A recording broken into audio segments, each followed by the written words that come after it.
time for movies on Rock and Gold Radio.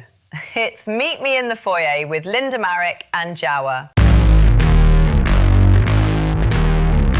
Meet Me in the Foyer. Hello, welcome. Thank you for choosing to meet me in the foyer again. And I can assure you, this is a completely real, authentic, non-AI, non-synthetic show, as always.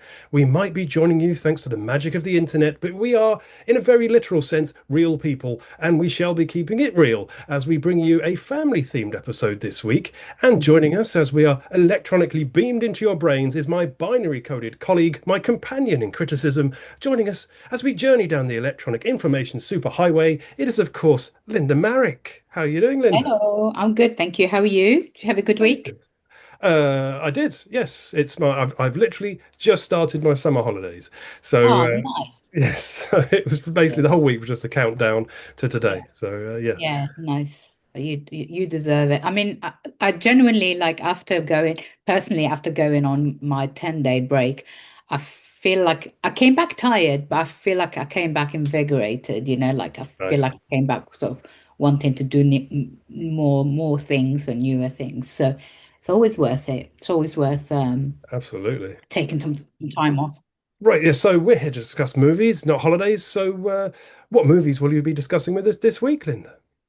I'll be reviewing the latest installment in this I don't know if you heard of the so-called expanding twisted childhood universe, which is basically take like a childhood favorite film story like Winnie the Pooh. It's from the same people who did Winnie the Pooh, Blood and Honey. So this time they are taking on the story of Pinocchio. So I'll be reviewing Pinocchio Unstrung.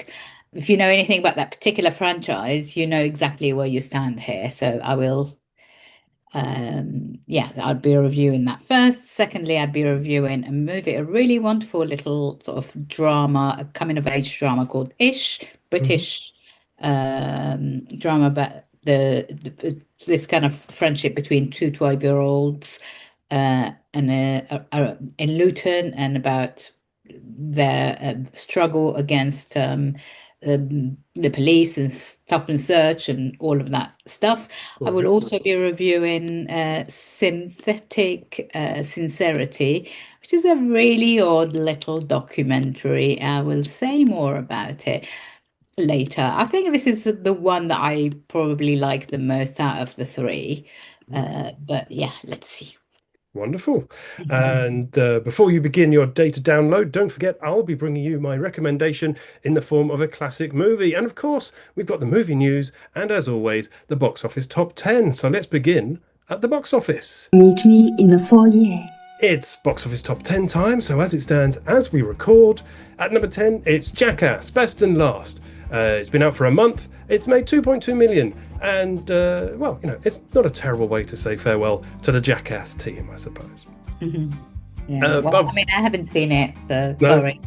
That's all right. It's going to be a lot of I haven't seen it because, as you know, I was getting married, and then secondly, I was away, and then now I'm back. So you'll have me for the rest of the summer. Excellent. Good to know. No, it's that time of year, of course. We all have to take a break occasionally. And, as we were discussing before, it's the perfect time to be taking a break, as there's limited choice, shall we say, at the box office at the moment. But above that, it's a film that's been out for a month and a half. It's from the master of cinema. It's Disclosure Day, that's made 12 million at the UK box office. And you can find Linda's review on our Patreon account. I mean, it's still in the box, but it's still in top 10, which is good. And how long has it been out for? 6 weeks. Oh, it's not bad, really. Oh, actually, it's not bad. It's still at number. Is that number 9? Is that right? Absolutely. Yeah. I mean, I probably. I mean, they would be disappointed with that because it didn't take as much money as one would have liked, but. I think it is a really wonderful movie, and I really loved it. So, I hugely enjoyed it myself. So if anyone's still on the fence or hasn't seen it yet, get out there, go and see it. At number 8, it's Supergirl, that's been out for a month, and it's made 5.5 million at the UK box office. I mean, I really liked it, and I know that some people really didn't like it. I can't really. Again, when it comes to these kind of movies, everyone sort of seems to. It's not as good as Superman, but at the same time, it was never going to be as good as Superman. People just need to like. Not every movie has to be like have this kind of like wow factor, you know. I liked it. I thought in general I really liked it. I liked the story. I liked the performance. So, yeah. No, I would still like to see it myself. But above that, one of the absolute successes of the year, it can't be denied. It's been out for 10 weeks. You can catch Linda's review on the Patreon. It's made a stunning 18.6 million, and I'm talking about Obsession at number 7. Yeah. Remarkable success. Yeah, great. I mean, we've said everything we need to say about that, and just very impressive to see such young filmmakers doing so well and on a shoestring, really. And let's see what happens. Let's see what happens with his career. Yeah, fascinating to see what he does next. At number 6, it's been out for 3 weeks. It's The Invite that's made 2.4 million at the UK box office. And once again, there's Linda's review available on our Patreon account. Absolutely fantastic movie. One of my favourite movies of the year. I genuinely wish I'd given it 5 stars when I reviewed it. I think it's likely to do really well come award season. Really brilliantly directed by Olivia Wilde and brilliantly acted by her as well, and very, very well done. Above that, at number 5, it's been out for 2 weeks. It's Evil Dead Burn, that's made 1.6 million on the UK box office, and that's the 6th entry in the Evil Dead franchise. I have not seen it, I'm afraid. I was away. Sorry. I mean, I imagine, you're a fan of the Evil Dead film? Not really, to be honest. Not really, no. I'm not. Okay. But I like the campiness of them, you know. I like the sort of. But yeah, no, I'm not.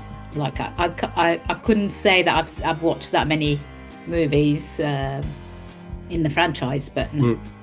No, I've only seen the first 3, the original 3, and the first one was too scary for me, and the other 2 were too silly for me. So not one of my favourites. At number 4, though, something I know Linda did love. It's Minions and Monsters that's been out for 3 weeks. It's made 9.3 million at the UK box office. And once again, you can catch Linda's loving review on our Patreon account. I just thought it was so lovely and it was so well done. And I was just like, it's a movie about Hollywood, and that really gets it, and it really does a really fabulous job with it. And like I was comparing it to other movies, but Hollywood, not just animations, and I just think it does better than some extremely well sort of received movies of the last 10 years. So really impressive stuff. Fantastic. Above that, an animation garnering less positive reviews, I have to say. It's Moana that's been out for 2 weeks. Oh, it's not an animation. Yes, you're quite right. Well, I was going to get to that, actually. It's made 5.5 million, and I have to say, is this the most pointless live-action remake of a Disney film? Because the majority of it is actually CGI. Well, look, there's absolutely no point of us complaining about these live-action movies. They're going to make them anyway, and people are going to go and watch them. How much has it made so far in the UK? 5.5 million.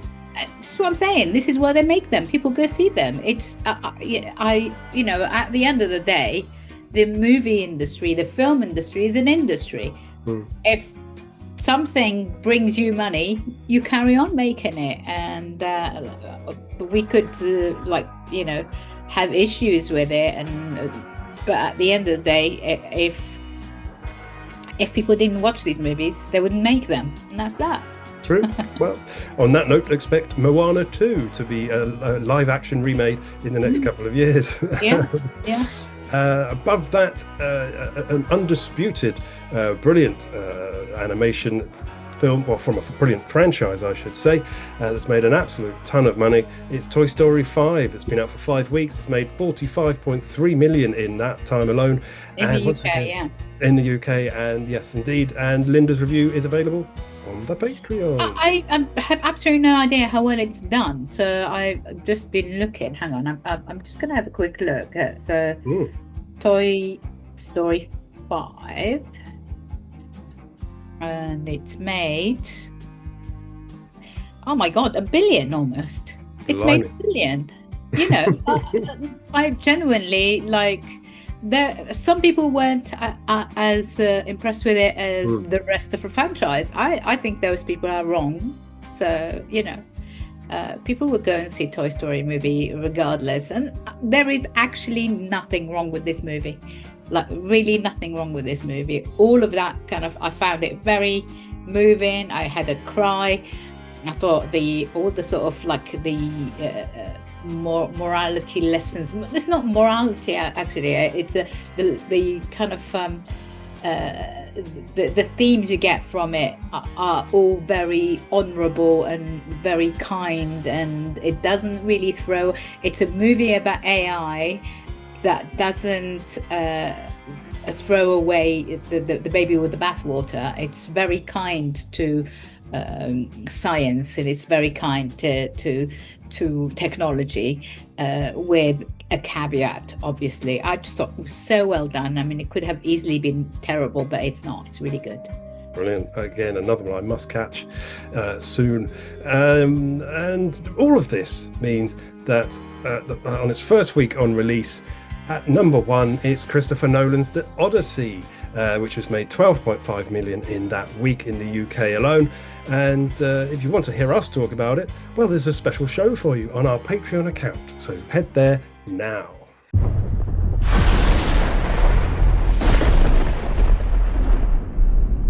Odysseus.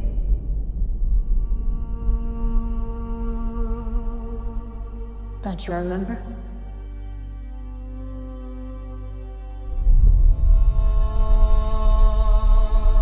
Thunder. Fire. Death. I remember. A wife. A son. Home.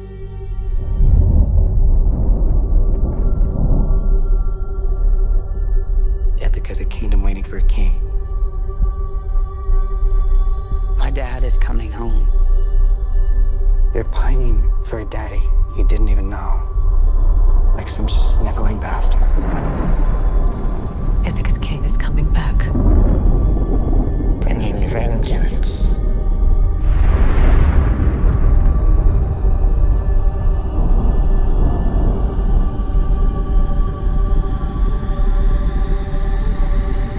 Bringing it all.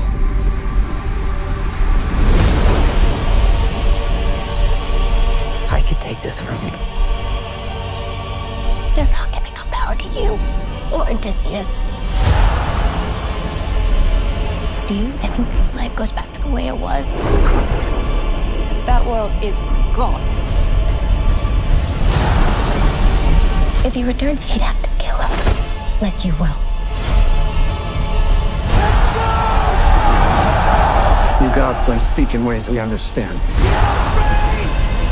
Who doesn't understand pain? Or blood? The gods told you. Then I defy the gods.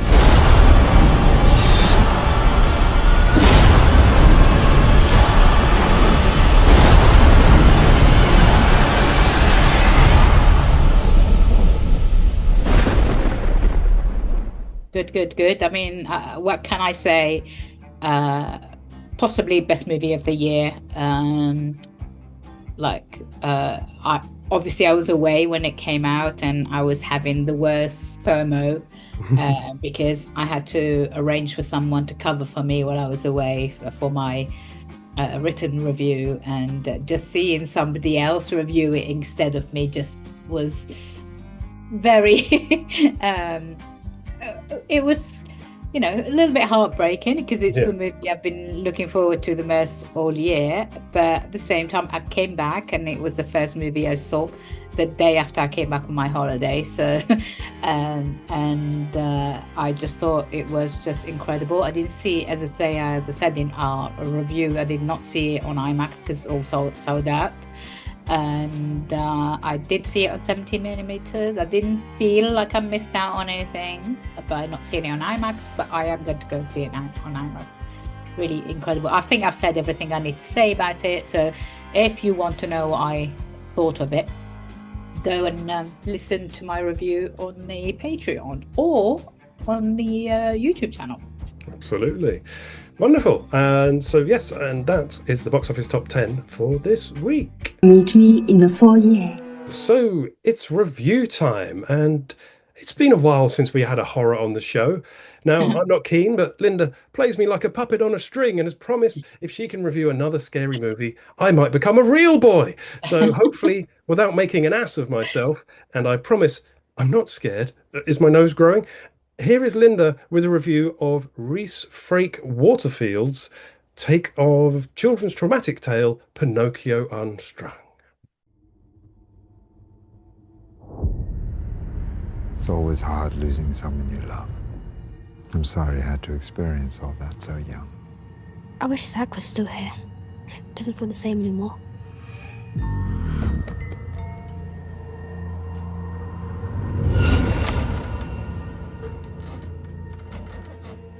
Come down, there's someone here I want you to meet.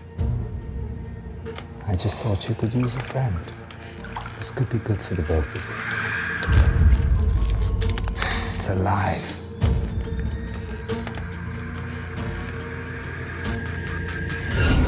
It's like white boys that made different from you. Organs and stuff. I want to be just like you. Nah, you don't. You're way cooler than me. Take what they have, piece by piece, to make yourself whole. Who are you? Name's Cricket. Piece by piece, we'll take everything you need to be real. What the hell is he?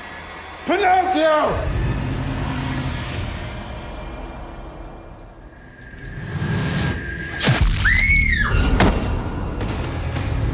You're James the Storm! One hell of a glow-up, kid. I think Geppetto is hiding something. My belief that the soul does indeed remain after death. Call the police! Well, I tell them what, Dudley, that a homicidal doll is on the loose? The subject is dangerous, born evil. I'm going to be a real boy. I'm going to be just like James.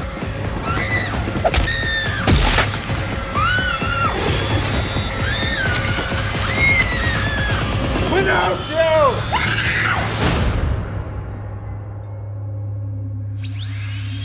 Let's give you a smile. So it's part of this kind of franchise that's taken, that's made it its job really to take on sort of the titles or like much really loved stories that are no longer, that are now part of the public domain. So that they can make as many films out of them as they want to because they don't belong to anyone anymore. This is also the same production company that made one of the worst films I've ever seen in my life, which is Winnie the Pooh, Blood and Honey. Absolutely terrible movie. And genuinely, like, I really deserve a medal for having had to sit through that film. Now they are taking on, I mean, there was even a part 2 of Winnie the Pooh, Blood and Honey. So they're taking on the story of Pinocchio, and in Pinocchio Unstrung. So this is directed by Rhys Frake Waterfield, and quite actually luckily for us, it does star Robert Englund, Freddy Krueger himself, Frake, And it is the fifth installment in a twisted childhood universe. I mean, they're trying to stop trying to make fetch happen, stop trying to make the TCU happen, really, because nobody's really buying things. The only people who are really excited about this kind of this franchise are people who really love that kind of like really gory kind of, horror genre. And even that lot are not as excited about it as people would like us to think they are. So yeah, that I think I've said everything I need to say about Winnie the Pooh, Blood and Honey. It is a movie that seemed to unite critics and audiences alike. I mean, it's not like us critics hated it and then the audience thought, yeah, but it was a consensus, and it was like, this is just another attempt. When I heard that they were making a movie about Pinocchio, I just thought this is another disaster. It's another attempt at sort of debasing a beloved childhood children's tale. However, I actually like this a little bit more than I did the rest. I'd say this is more like a 3 out of 5 stars movie. It's still not great. It is stronger. It's a stronger effort, and but it's still not great. I think story-wise, it's not. It's quite short for starters, and only like 82 minutes.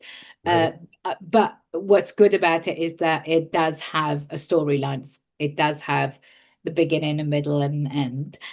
So film centers on James, played by Cameron Bell, a lonely young boy whose grandfather, Geppetto, brings to life a mysterious wooden puppet that he calls Pinocchio.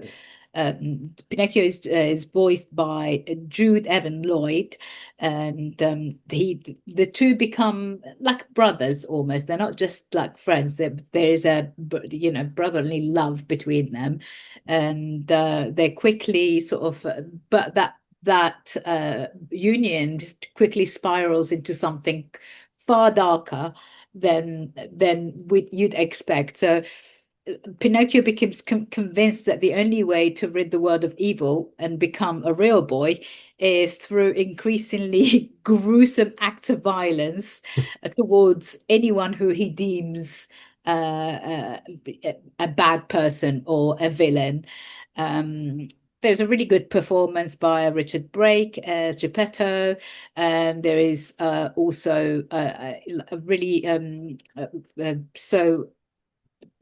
Robert Englund voices Cricket, who is actually you could say he's like a version of Jiminy Cricket.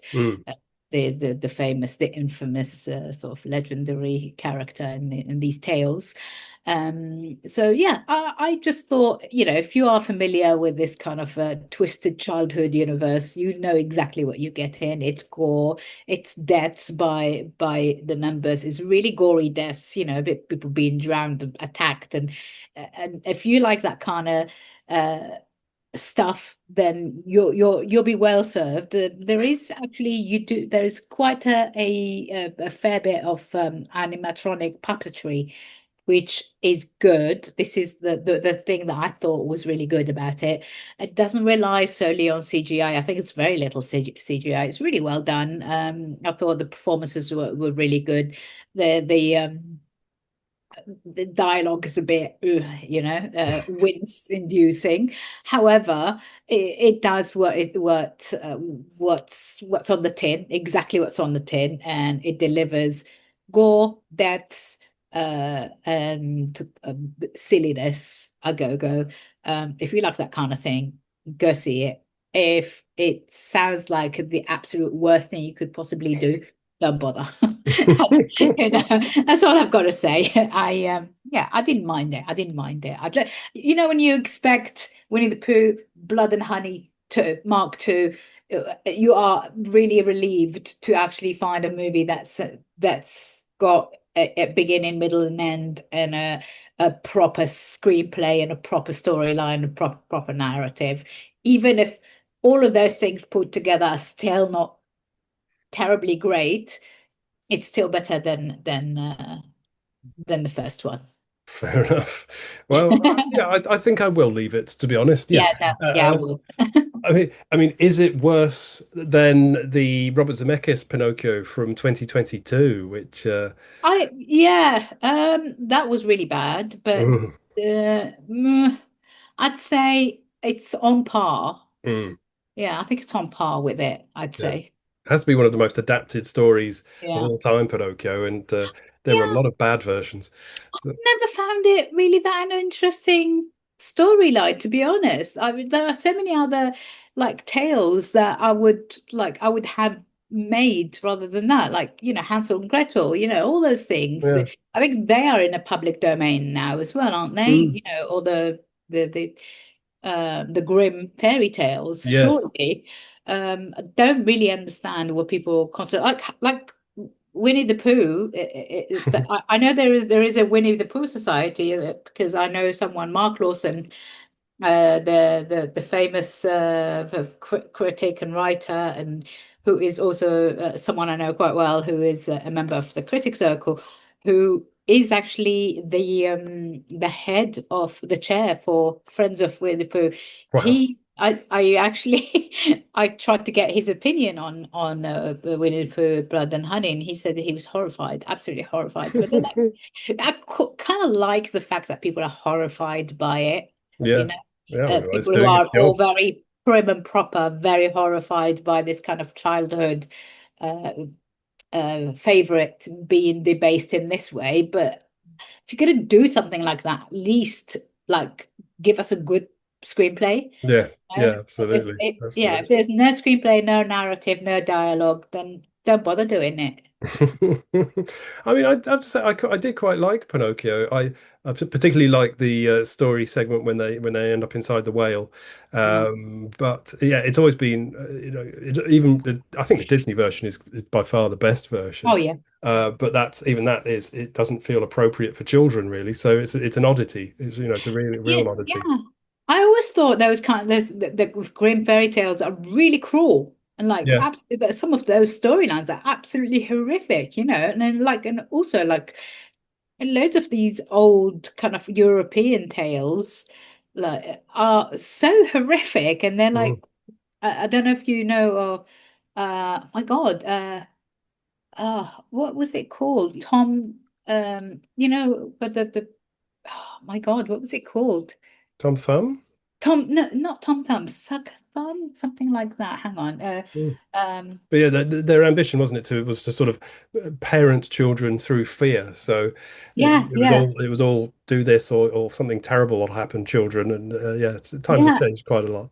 Oh my God, I even went to a play about this, so I'm trying to find it. Uh, the story of Little Sucker Thumb, is that right? I think it's called Straw Peter.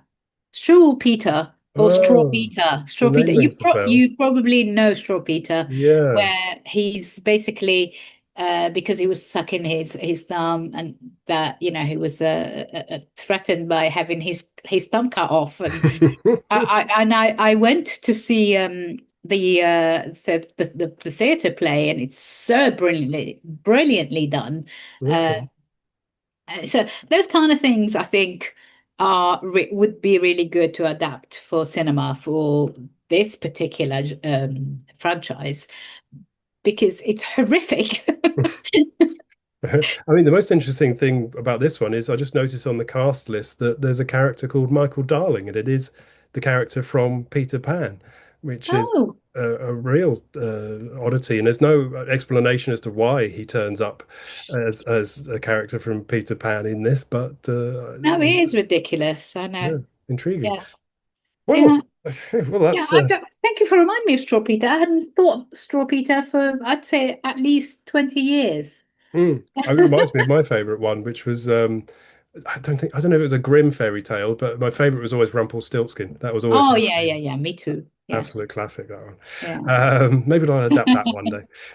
Brilliant. Well, that's your first option. If you fancy a strange and horrific adaptation of a childhood favorite, then that's for you. And head down to the cinemas this weekend. Brilliant. Thank you very much, Linda. No worries. Right. Hot-Headed Peter was called, the musical was called, and that was in London, and it ran in 1998. I don't know for how long, and the music was by God, what were they called? The band. There was a band called. So if you don't mind me going on about this, just in case someone is at home going, yeah. So it was created by Julian Bleach, and it had, I cannot remember what the band was called, but oh yeah, the Tiger Lilies.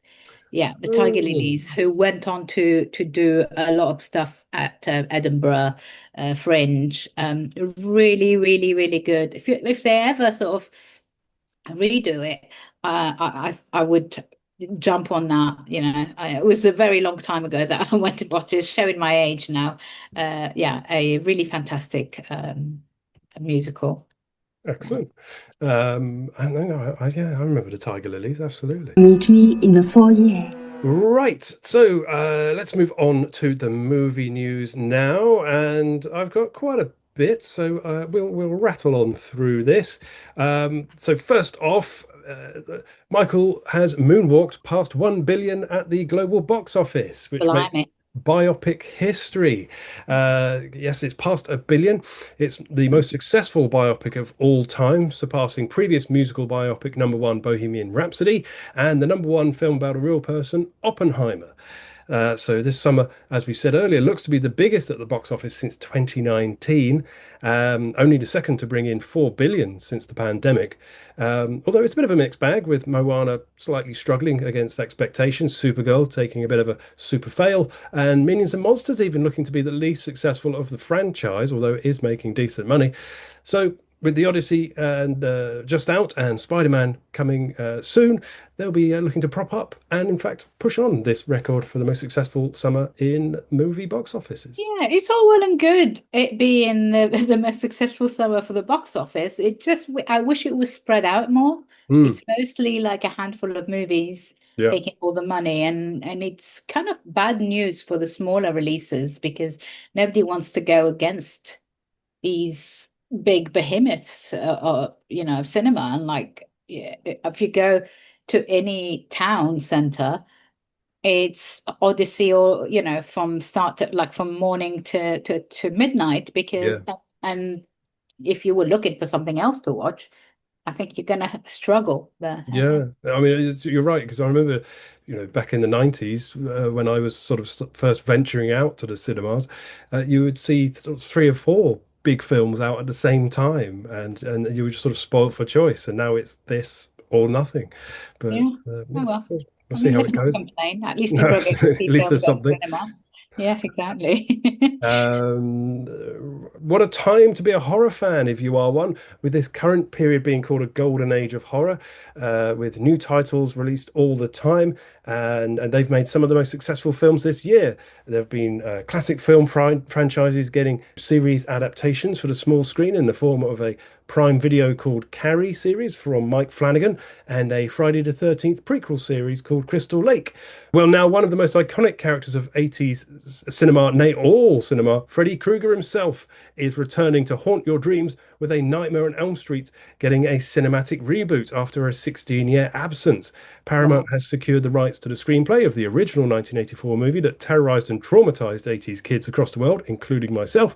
No news yet on director, cast or direction, but brace yourselves and don't fall asleep, or Freddy gonna get you. Did you say this was a reboot or remake? It's a reboot, yes, it's indeed, yeah. So we shall see where they go. Mess it up.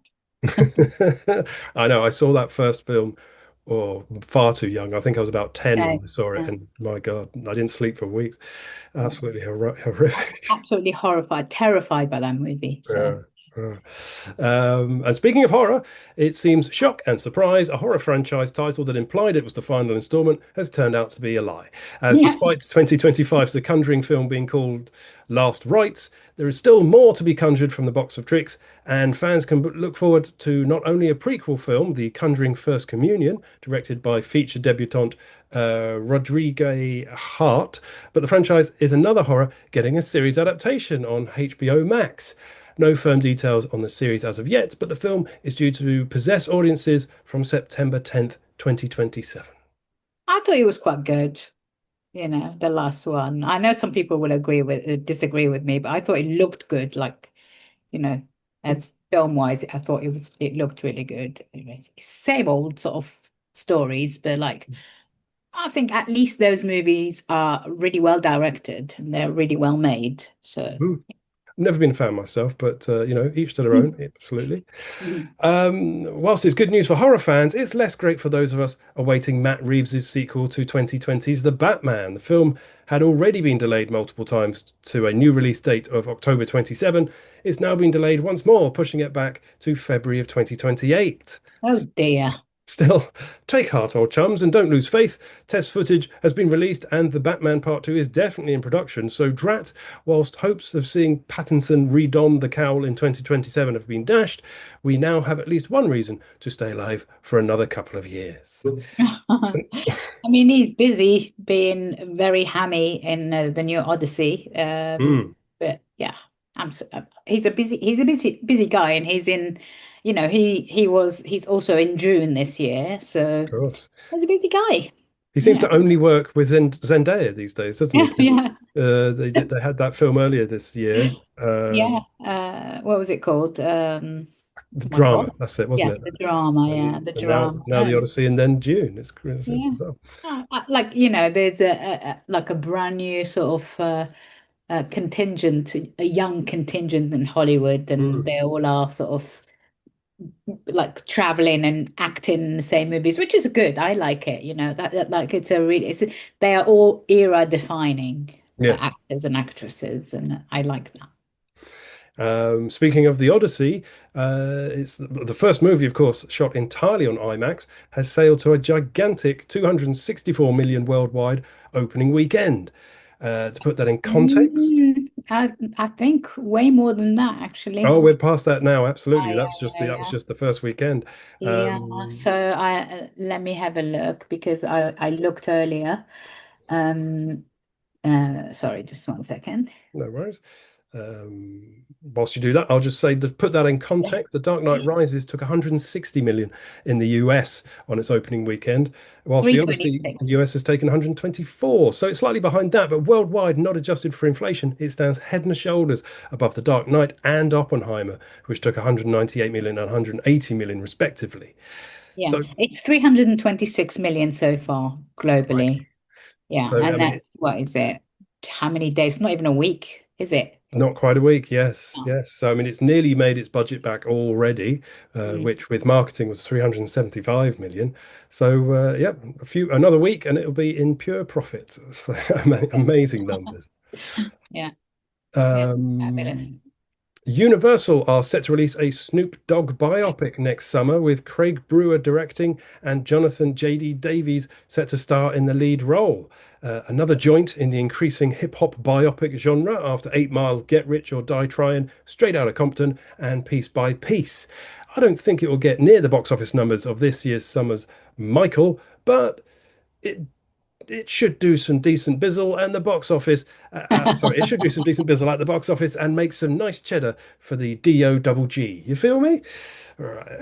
I am a fan of the D-O-double-G. Oh, you gotta love Snoop. You gotta love Snoop. He was absolutely the best bit about the closing ceremony of the Paris Olympics last year, when they cut to America. That was fabulous. And last bit of news this week. In fact, it's from last week, but we didn't have time. We didn't cover it because we didn't do a show last week. We had the sad news that one of cinema's most likable and brilliant leading men, Sam Neill, had passed away. He passed away on the 13th of July and left a wonderful legacy of work spanning 50 years in cinema.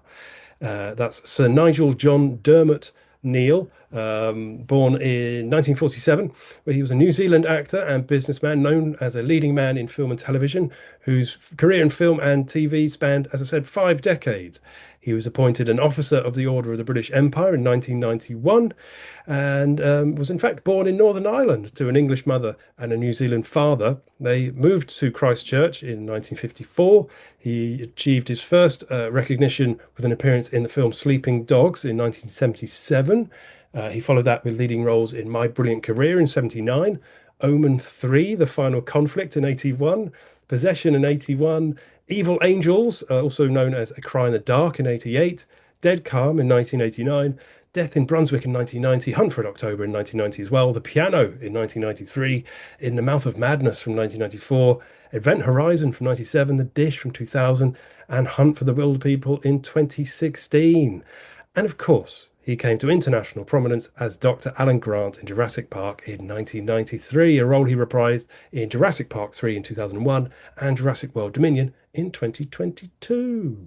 Oh, very sad news. I mean, there isn't a single person that doesn't love him. I know, like, you know, when you heard about him, not a single person wasn't shocked by his death. Absolutely. You know, yeah. No, really sad, really sad. I mean, I think the first thing I saw him in, I certainly remember him in, was Dead Calm. I absolutely love that film. I think it's such a brilliant film, really, really strong thriller. And then, of course, I loved Hunt for Red October a few years later. And then only a couple of years ago, maybe, 2 years ago, I saw The Dish. And if you haven't seen The Dish, you must. Wonderful film. And Event Horizon is just one of my favorite sci-fi films of all time. So. I think I have seen Cry in the Dark with Meryl Streep, I believe. Yes, I've seen. Yeah, that's a good film as well. Absolutely. Yeah, no, I mean, just a brilliant filmography. A huge body of work. And of course, he was briefly a candidate to succeed Roger Moore as James Bond, but that in the end went to Timothy Dalton.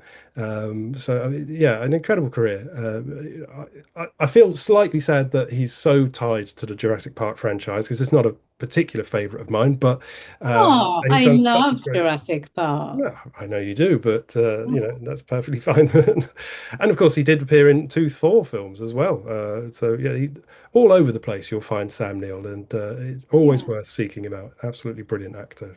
I mean, just to say, I only love the original Jurassic Parks, obviously, the Michael Crichton Jurassic Parks, you know, the sort of, I just thought it was just so innovative and like incredible stuff, you know, like I just remember, we've said this before, I remember going to see that first movie in 1993 at the cinema in Putney, sitting down and being just so blown over by the fact that there were dinosaurs in front of me and they were rendered so well, like, so even like now you go back and watch them, they don't really look that badly rendered, really, if you think about it. So I thought it was so well done, and Sam Neill was like a favorite of mine in that franchise, but hey.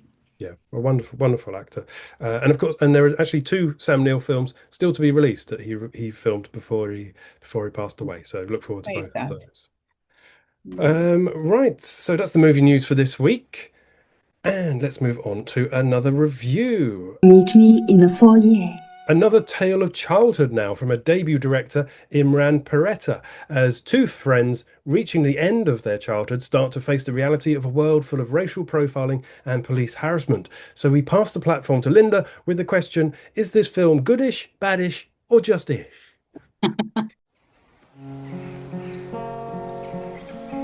Where are you running, G?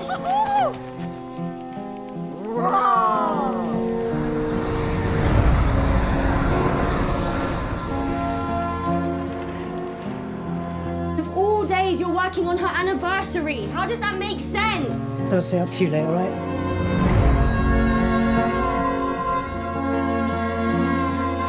You got to decide who you are. Other people are going to decide for you, Ish. You get me?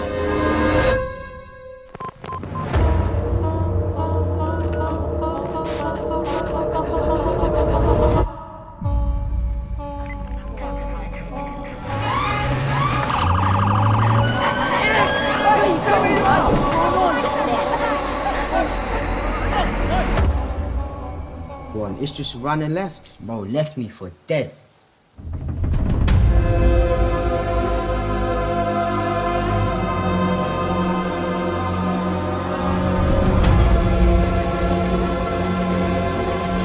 Where's that boy? He's not calling round?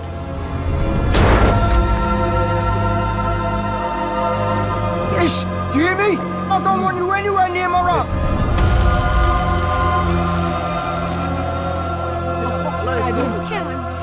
What respect you show me, huh? Spit it out then, big man. Ish! Ish!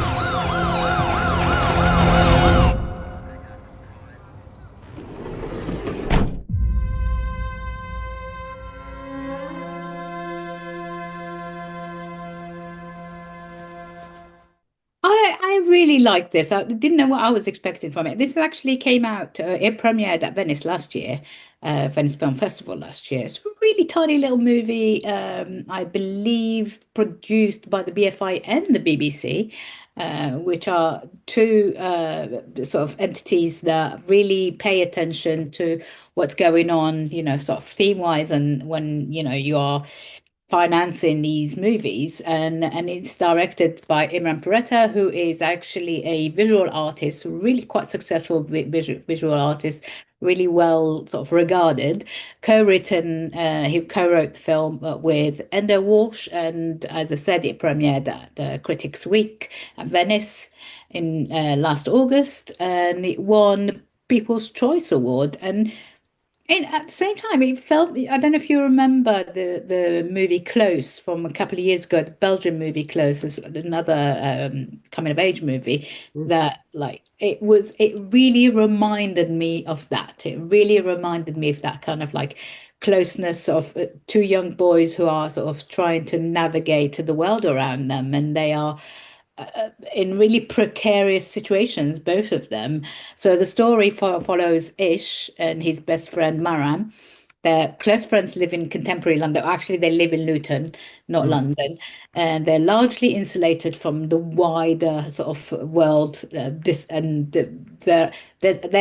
both have suffered tragedies in their lives.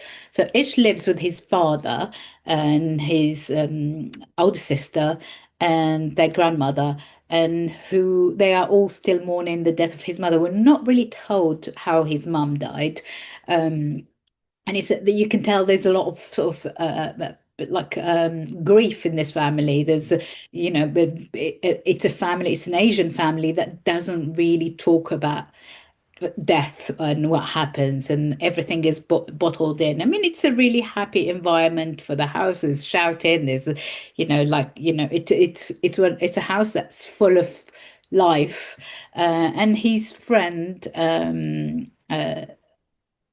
Maram is from Palestinian descent, and the story takes us through sort of associates what's going on in the occupied territories at the moment, and how the two of them. I mean, he's the Asian family is forever remarking on his Palestinian friend, and how the difference between them, although they both come from sort of immigrant families, there are huge differences between them. The two boys bond, but at the same time, you know, they've been brought up differently. So each when their bond starts to break one day when they are racially profiled during a police stop and search.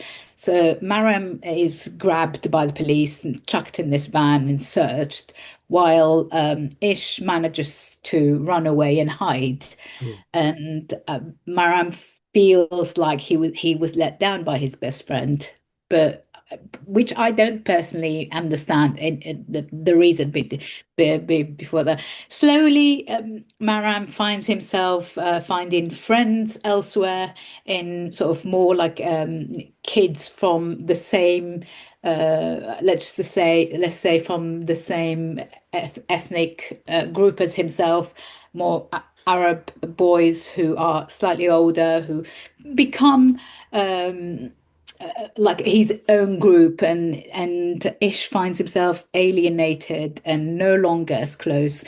I just thought this was really, really fabulous, and it's not something, you know, like we don't often tell these stories about these young brown and young men of color, and they're only 12, but at 12 you're already being seen by the police as being suspect despite you not having done anything. And it's anyone with a child, a teenager who is a person of color, that has to have that kind of fear in them, that if the moment you let your child go outside, they're at the mercy of the police. Probably not as much as in America, where you can literally just get shot for looking brown or looking black. So there is still that kind of fear. The film is shot in black and white, and that's like a choice the director uses of to deliberately to kind of disrupt the sort of the easy binaries about the story. And it's like black and white it's I think it simplifies the story by making you more interested in the storyline rather than how the movie looks. I don't always agree with that kind of choice, because I feel like people like the Dardenne brothers have made these kind of films for years and years and years and always managed to sort of make them more realistic by having them in color. I think that is a choice, and if you're trying to look a bit more, I mean, he is, as I say, he is like a really well-regarded visual artist, and I think I don't think it adds anything, the black and white. I just think for me, I've just found this really really beautiful. I was not bored for a second. I thought that there was a lot of talk about the emotional weight of being alien,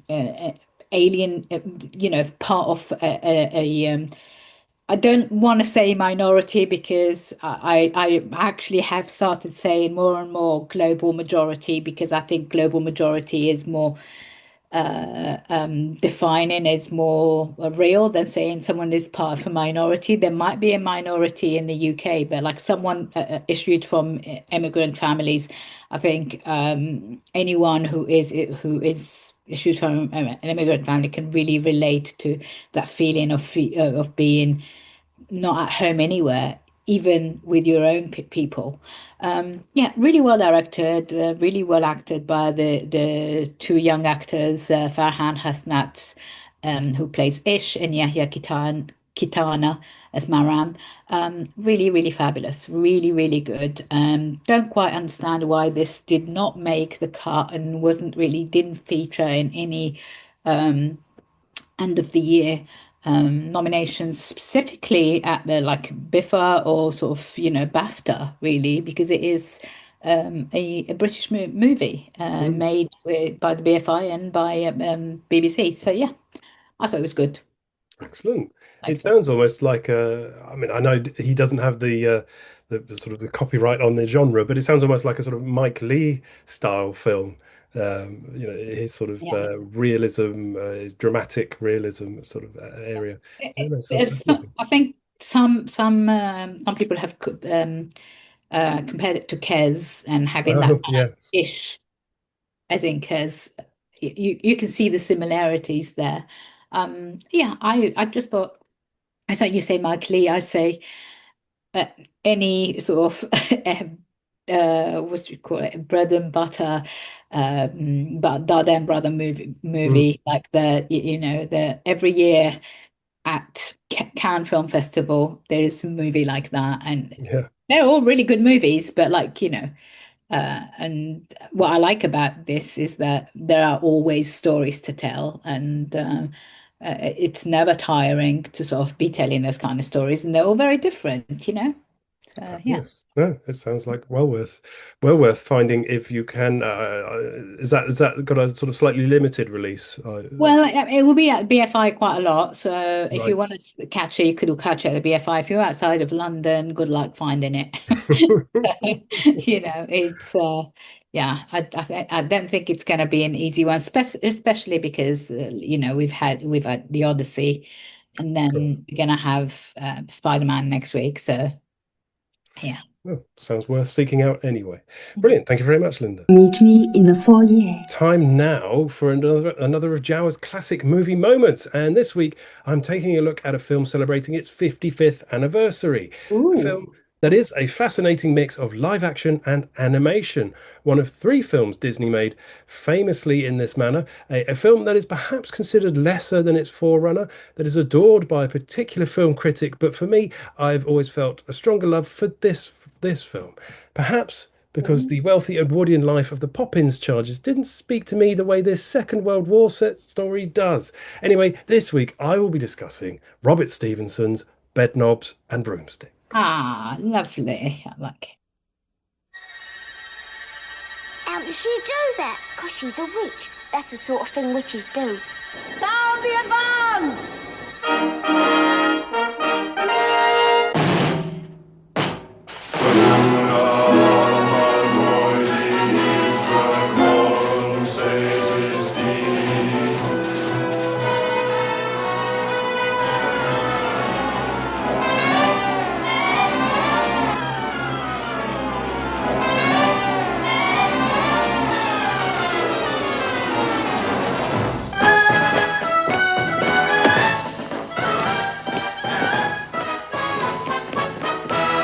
Substitutionary locomotion, lovely substitutionary locomotion. You've made substitutionary history with schooner, McCarthy's and foreign status D.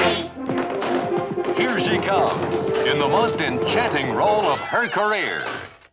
You're not suggesting that I should take these children into my house? Exactly. The incomparable Angela Lansbury.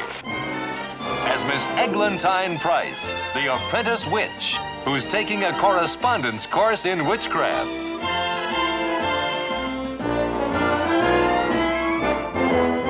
And funny man David Tomlinson as the lovable London con man. Please note the name, ladies and gentlemen, Professor Emilius Brown. I am here to divert, to amuse, and yes, even to help you. In Walt Disney Productions' super magical motion picture, Bedknobs and Broomsticks. I like you better as a rabbit, Charlie. Together, they lead 3 homeless Cockney waifs. Bed, take us to the island of Naboombu. Through a world of magic, more fantastic than anything you've ever seen before.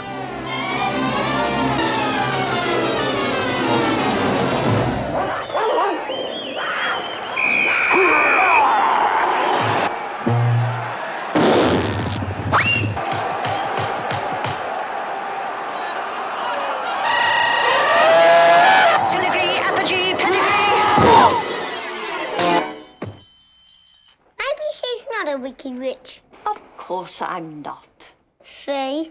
You see, the work I'm doing is so important to the war effort. For we wrote the story of the old brigades.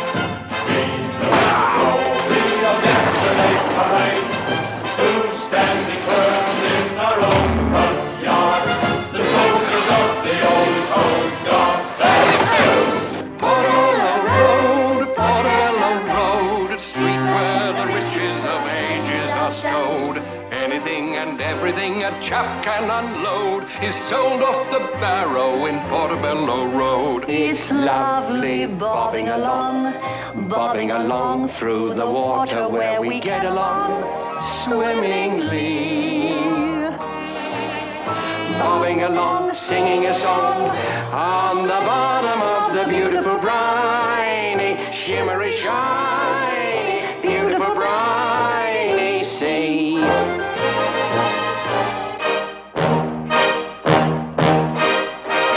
Very good. A proper classic.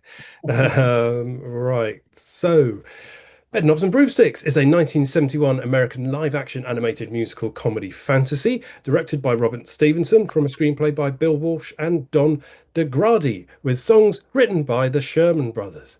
It was produced by Walsh for Walt Disney Productions and Walt Disney Cartoons, and it's based upon the books The Magic Bedknob from 1943 and Bonfires and Broomsticks from 1947 by English author Mary Norton. And of course, it combines live action and animation.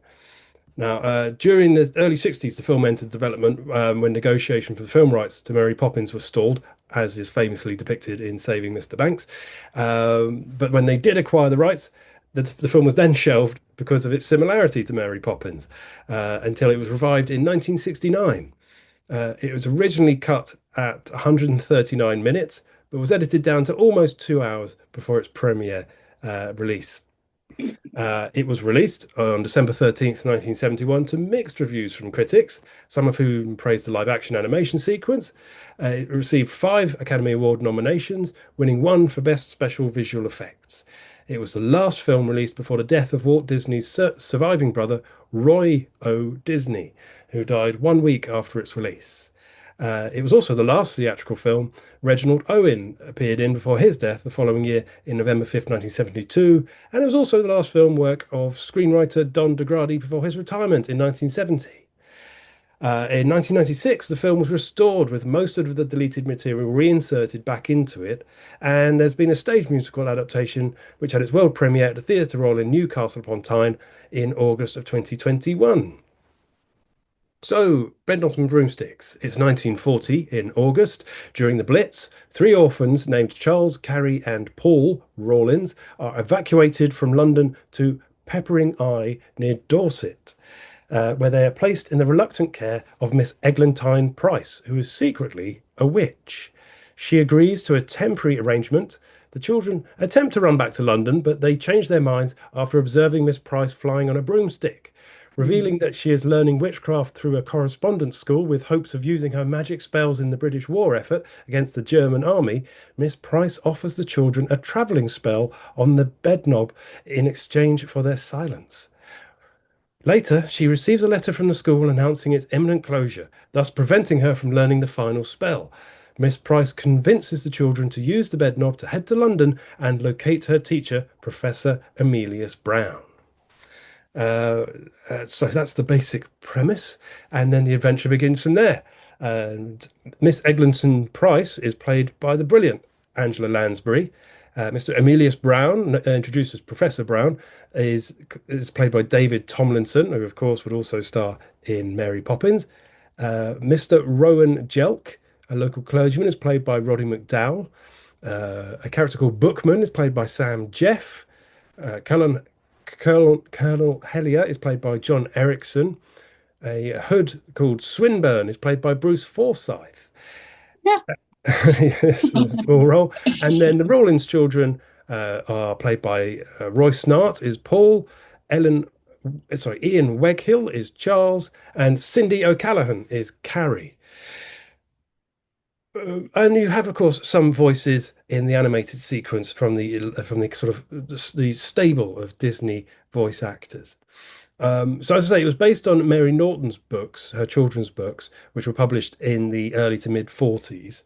And then Disney purchased the film rights as he was sort of traveling the globe, hoovering up film rights to children's books. And so they were published originally as 2 books, Bonfires and Broomsticks and The Magic Bedknob, and then re-released as a combined book called Bedknobs and Broomsticks. And as I said before, of course, they were trying to secure the rights to Mary Poppins, but P.L. Travers was being rather difficult and didn't want her film adapted, especially not by Disney. So they had this as a sort of backup plan. So they initially were working on it, then they shelved it for about 8 years, and when they came back, they had a story conference between Bill Walsh, Don DeGrady and Sherman Brothers, in which the Sherman Brothers sang them a demo version of Eglantine, and but even with that work on it, it was then again shelved. In '66, it was placed back into development, and they continued writing more songs, but again, it was shelved because this time they felt it was too similar to Mary Poppins. And then finally, in the late '69 and early '70s, it got the go-ahead, it got the green light, and they started to work on it. And the Sherman Brothers began writing more songs, and they came up with the classic "Beautiful Bryony," which was actually written originally for Mary Poppins as well, but that was deleted from that film, and they moved it over to Bedknobs and Broomsticks instead. Amongst many people considered to play Eglantine, Julie Andrews is probably the most famous. She actually turned it down And then she feared being typecast, she said, but then she felt she owed Disney a debt for her career success. So she came back to Disney and said she was happy to play the role. But by that time, they had actually signed Angela Lansbury up to play it. They did consider Peter Ustinov and Ron Moody to play Emilius Brown, both of whom I think would have been absolutely brilliant. And Moody was actually signed on, but he dropped out of the project before filming began. And David Tomlinson hot-footed it over for Mary Poppins to appear in this one as well. The three children are I mean, their age would suggest as much, largely non-actors before this film, although they had done a little bit of stage work. In fact, Carrie, who plays the girl of the three children, had actually appeared in a stage version of Peter Pan, and there she saw Disney. Disney saw her in that and cast her in this film. All filming took place in Disney Studios at Burbank, California. And even the beach scenes, which are supposedly the White Cliffs of Dover, are filmed in California as well. Although there are some shots of Corfe Castle, but as the film does multiple times, they use backdrops of footage or paintings, and then they will have characters moving into them, and then you'll cut to a close-up and onto a set. They used what they called the sodium vapor process for the Nabumbu sequence, which, if you're wondering what Nabumbu is, that's the magical island the children and Eglantine and Professor Brown travel to in search of, well, you'll find out what they're searching for, where they meet a whole island of animated creatures and end up taking part in a football match.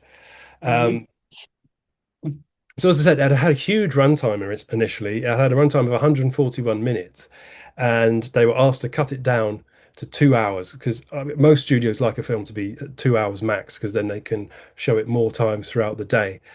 So they chopped out 23 minutes, which is a huge amount. And if you do see the reconstructed version, which is well worth seeing, all of those scenes are great, and you get more songs, and you get Roddy McDowall, who, as I say, appears in this film, but only for about 2 minutes at most. And in the full version, he has a much bigger plot line. So yes, seek out the restored version if you can, because there are also 3 new musical sequences. One's called A Step in the Right Direction, With Flair, and Nobody's Problems. And they actually chopped quite a lot out of the Portobello Road sequence, which is one of the most famous musical numbers in this, which it's kind of obvious because it does slightly clunk in the middle where they're moving around. And it's an odd sequence, actually, the Portobello Road sequence, because it goes on for quite a long time when the children and Professor Brown and Eglantine head to London in search of a clue in their pursuit of this mysterious magical item. And all of a sudden, Brown starts playing a song on a piano, and then the whole market turns into a big dance number, and you have sort of lots of different world dances and musical types coming in. Some of them a little bit dubious. The sort of the Indian music is fine, but there are some dance moves like the Scottish dancing. I don't think I've ever seen anyone from Scotland dance like that, but as I say, this is a sort of American version of London. Something I've seen quite a lot of actually this week, with people sharing reels of Disney's versions of London that you would see in films like 101 Dalmatians and Peter Pan and Basil the Mouse Detective. And they although it's not real, it's not accurate, there's a real charm to the way Disney portray London, sort of a magical place that no longer exists, if it ever did. So, as I say, the film was then re-released in '79 with the additional minutes of footage restored, and then 1996 got a full restoration, and with songs completed by the cast members like Lansbury, completing songs that she had only ever done demo versions of for the original release. Roger Ebert of the Chicago Sun-Times awarded the film 2.5 stars out of 4, claiming that while the film has the same technical skill and professional polish as Mary Poppins, it doesn't have as much heart. And toward the end, you wonder why the Poppins team thought kids would like it very much. Gene Siskel, his sort of partner in crime of the Chicago Tribune, gave it 2 2 stars out of 4 as well, calling the film a mishmash of story ideas and film styles. And he further added that the live action animated sequence was one bright spot in the story, but felt the difference between the scenes of seahorses and stormtroopers is so great that probably no story could manage it. Bedknobs tries and fails. And if you're wondering what he means by stormtroopers, of course, as I said at the top, Eglantine wants to use her magic to assist Britain in the war effort, because towards the end of the film, the Nazis arrive, attacking Britain just to sort of cause panic. And she, in one of my favourite sequences in film, really manages to bring to life ancient weapons and costumes and armor to terrify the Nazis. And I think that's just an absolutely fabulous, fabulous scene. It's got a 66% rating on Rotten Tomato, which I think is a little bit harsh.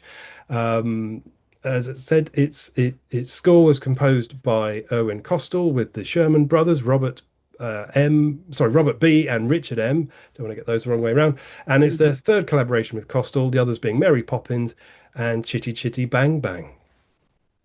More absolute classic Disney films. As I said, there was a stage version in the 2021, and that went on a UK tour the following year. I mean, I think I love this film possibly slightly more than Mary Poppins because it just speaks to me. You know, I reviewed Dad's Army earlier in this year, and there's a huge home guard element in this film. As I said, I love the sort of, I don't know what you would call it, but the real, although it's a live action film, there's a real Disney feel to the way they do it. You know, Eglantine arriving on a motorbike that belches out green smoke and flying around on a broom, and then the moment that they use the Bedknob to travel through time, and well, not through time, sorry, through space. It's one of the most psychedelic things I've ever seen on film. You know, it's from, as I say, 71. So whoever created that sequence clearly might have been indulging in a bit of LSD, I think, at the time, or was looking for a career in Doctor Who. Angela Lansbury is always brilliant, and you know, I love the animated sequence. As a child, the football sequence is one of my favourite parts of any film. The sets, the props, the way they practically produce the magic spells. As I said, the clothes moving, her riding her broom that doesn't want her to ride it. As I said before, the way they will travel to London, and you'll get a wide shot of London City, but it's a painting. With sort of smoke moving, and then you'll cut in the corner of that painting. They have a very tiny live action piece which they'll cut into. It's a really clever way of doing it. And even the sort of, I don't know what you call it, makeup they apply to the cat, where they've made the fur of this cat sort of stick up so it appears like a sort of scruffy demonic beast, is brilliant. And David Tomlinson, I think, is given a real chance to stretch himself in this, because he does far more in this, I think, than he ever did in Mary Poppins. I love the opening titles with its biotapestry imitation, sort of recreation.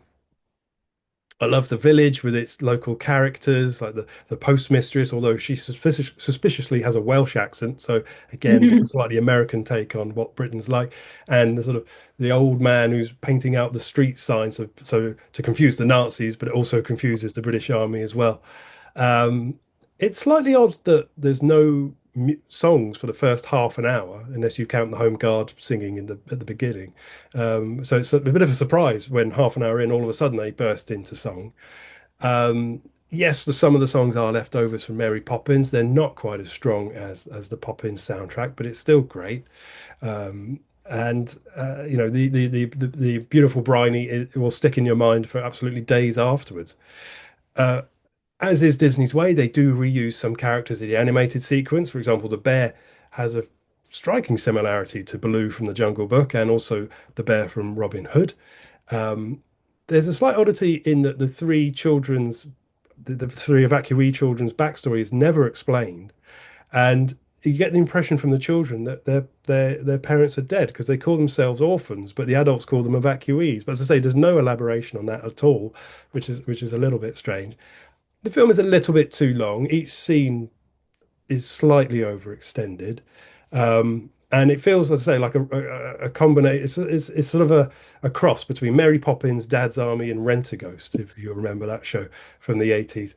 And there's also a slight odd bit at the end where Tomlinson's character enlists, and it it's not clear if he's joining the Home Guard or the army, because he marches off with the Home Guard, but he's got a full pack as if he's heading off onto a train. But he's 54. He's far too old to be heading off to France to fight. And then you're left with this situation where the whole film has led to this conclusion where, spoilers, he and Eglantine have fallen in love and they've decided to adopt the children as their own.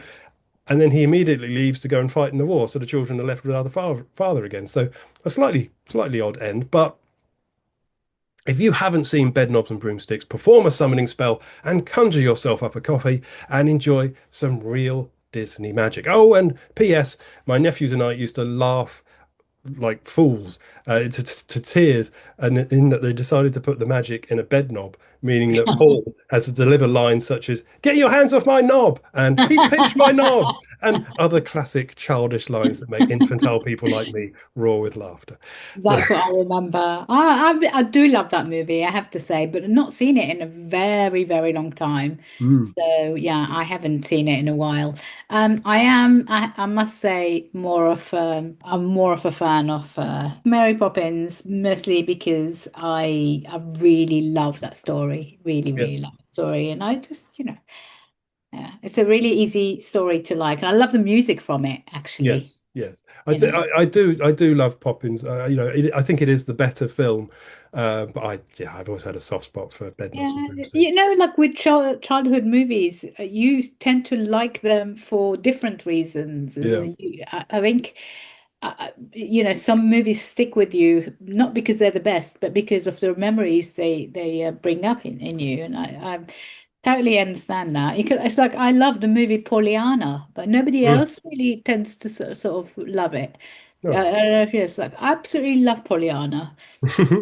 That's not one I know, I have to say. Not one I know. With Hayley Mills. The one set in the is that set in the American South? Isn't it? Yes. Well, it's kind of like a really early 1900s, very early 1900s. Oh, I love that movie. I'm not a big Hayley Mills fan, I have to say. But fair enough. Thrown. Well, I mean, you're not a girl, so. Well, yes, maybe it's not for me anyway, but no. Brilliant. Right. Well, that's my classic movie review for this week. Meet me in the foyer. And we have one final review now from Linda, as we're documenting a documentary from filmmaker Marc Isaacs, who takes us into the uncanny valley to filter the fiction from the fact as he films the Synthetic Sincerity Lab at the University of Southern England as they teach AI characters how to fake sincerity. Is this the dawn of the end times before the machines uprise, as we can no longer discern the data processors from the data programmers, the humans from the hardwired? Well, let's find out as Linda brings us her review of Synthetic Sincerity.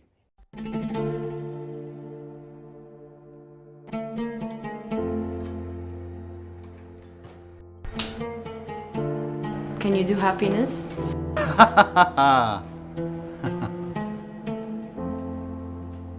Welcome to the Synthetic Sincerity Lab, where data learns to be human. The university will pay to license your corpus of films to help us to make our synthetic characters more human. It's really strange for me seeing my characters in this kind of interface.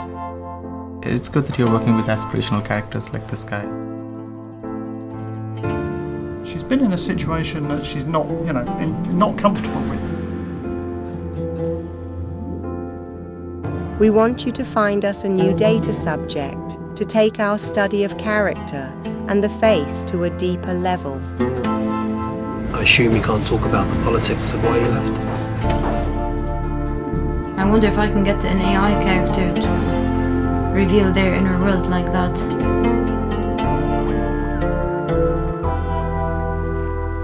Imagine a world where AI would be able to express what other people can't. To have a voice given to the voiceless. Lynn is very impressive. She looks very noble.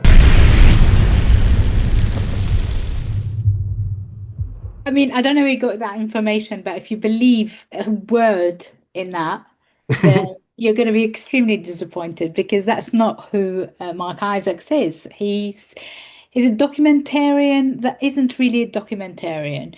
he is someone who makes movies that look like documentaries, but that have I don't want to say mockumentaries because they're not mockumentaries. They're like really sort of actually his very, very first film was set in a lift. It's called Lift. Set in a lift in East London where he's just basically with his camera in the lift and it's just people coming on and leaving every day for about a month or however long it was. And it was nominated for a BAFTA in 2001. It came out like a good 25 years ago, and it's one of my favorite documentaries. And that is the most pure version of what he's done, which was a proper documentarian. His later films have been about constructing this idea about so basically he will take a subject and go, let's write a screenplay around this and pretend that this is a documentary. And none of the characters in it are actually who they say they are. I mean, he does interview people quite a bit and then constructs a story around them. I really love his movies because they're really out there, and I just really like him as a person as well because I know him a little bit, you know. I actually interviewed him on stage with the writer of this last night at JW3 in North London, and I just love the way he handles what he makes with such humor, but with also quite seriousness. So the story about this is not really about AI. There is no AI in using this. There is no. I mean, he interviews these guys who are sort of like brainy scientists who know a little bit about AI, but like none of what is being sold to you as the story is actually the story. I think the main thing here, he gets to speak to this Yuga cook, a restaurant owner who is from China. It's Muslim Chinese. I don't know how you pronounce that word. And it's his story about how he came to be in London. He's you know, at the beginning we meet him and we think he's just this kind of like cook or this restaurant owner, but as we go along of him being talking to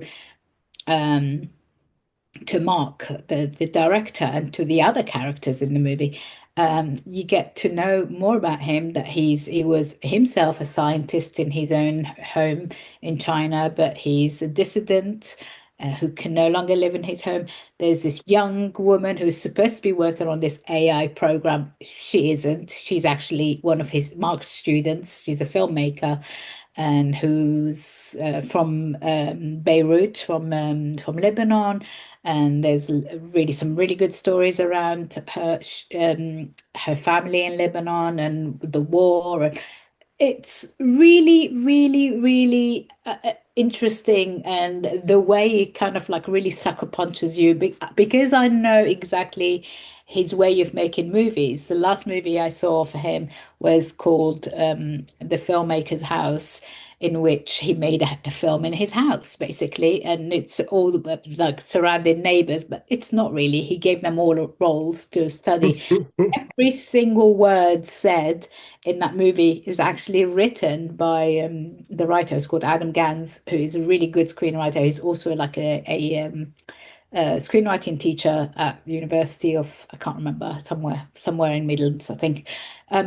Just really love his way of like playing around with the idea of making like a what's the word, documentarian filmmaking. There's a lot of fun in it, and there's a lot of sort of, he does, I felt like it was a little bit all over the place theme wise, because he jumps from AI to what's happening in Middle East to what's happening in China. And I think I would have preferred if his movie had just one strand, but it worked for me, and I found it very moving. And you know, and some of those characters are just incredible. And yeah, that's it. I really liked it. Yeah, really liked that movie. That sounds brilliant. That sounds even better. The fact that it's all a sort of, I don't know, sort of a joke. Yeah, it is a joke in some ways. Yeah, it is a joke. At the end of it, like honestly, like the screen I went to was just so good, and it's like all the people who were there really got it, which I loved. Like and yeah, and also, by the end of the movie, you can read a thing which says like, if you thought this was actually a documentary, you can see all the all the dialogue written by Adam Gans. Everything, even the things that he says in on camera are written by him in advance. Really, really well done. Yeah. Fabulous. I'm going to have to search out some of his previous work. Yeah, see his movies. Watch Lift. I think you can watch it on YouTube for free. Oh, fantastic. It's only 25 minutes long. It's so good. That's my evening planned. Wonderful. Well, no, that sounds like one definitely to seek out. Then, as I say, the sort of pixie-ish, tricksy nature of it sounds right up my street. Wonderful. Thank you very much, Linda. And well, sadly now it's time to put away childish things and leave the foyer and head back into the real grown-up world for another week. But no need to feel anxious. The world is still full of magic and you didn't need a magic knob to experience it. If you miss us, you can subscribe to our Patreon account where you'll find all our shows in Director's Cut extended form, plus special shows and all our reviews ready to cast their spell upon you. The show can be found on Acast, Spotify, YouTube and live on Saturday mornings at 9 AM on Rock and Roll Radio. So listen, like, subscribe, tell your friends. And now it just reminds me to say thank you, Linda, for your wonderful reviews and company. And until next time, take a step in the right direction, but don't get drawn to the age of not believing. Keep hope in your hearts, and we'll see you again soon with another invitation to meet me in the foyer. Goodbye for now. Bye. Subscribe now to help fans supporting food banks.